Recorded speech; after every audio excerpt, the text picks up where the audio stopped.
what a jokester Charles is. I'm thinking Charles is, I said, you know what, Charles is sitting in the parking lot watching me. I'm thinking he's sitting, I'm looking for his car, I'm like, I know he's here because Charles will do that sometimes. And I said, since the room was in my name, once I get the keys, and I had steeled myself for it, I said, he's going to come up to me and say, baby, I'm right here. So I go to the bulletproof window. I get the keys for the room. A purse, a bag, clothes. 100% vulnerable. 5'4" on a good day. And I go up to the room and I'm expecting to hear, your room, such and such and such. And instead, he says, what you want for dinner? What? Where are you? I'm just leaving the house. My knees buckled. My confidence was in Charles, but my help came from the Lord. And I was able to walk through Sodom and Gomorrah with my head held high because I thought I had a bodyguard. But what I really had was angels watching over me.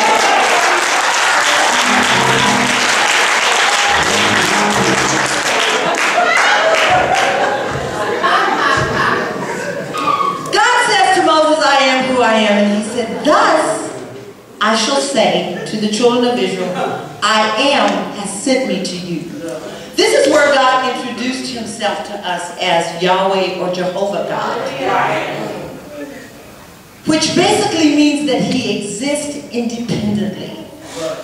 He has no beginning and no end. He's unchanging. Hebrews 13:8 says he's the same today, yesterday, and forever.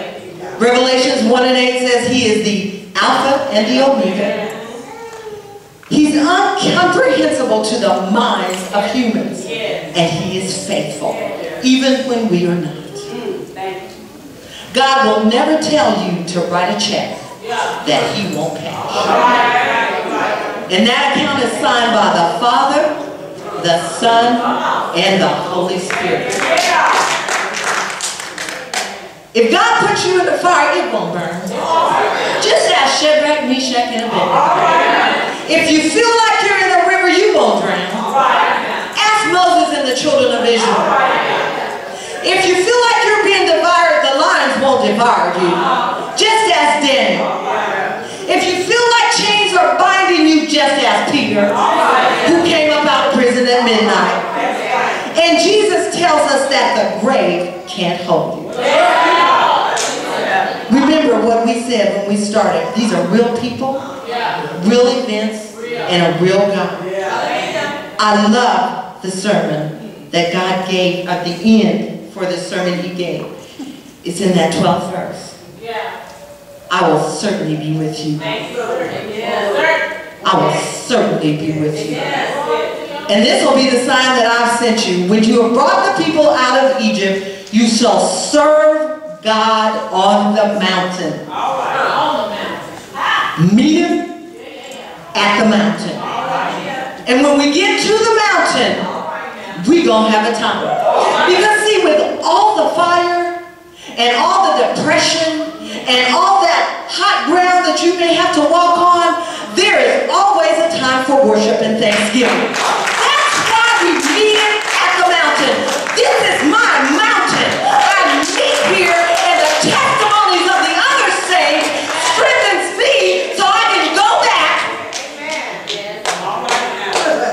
on the journey that God has given to me. See, just because you came out of something doesn't mean it has to be.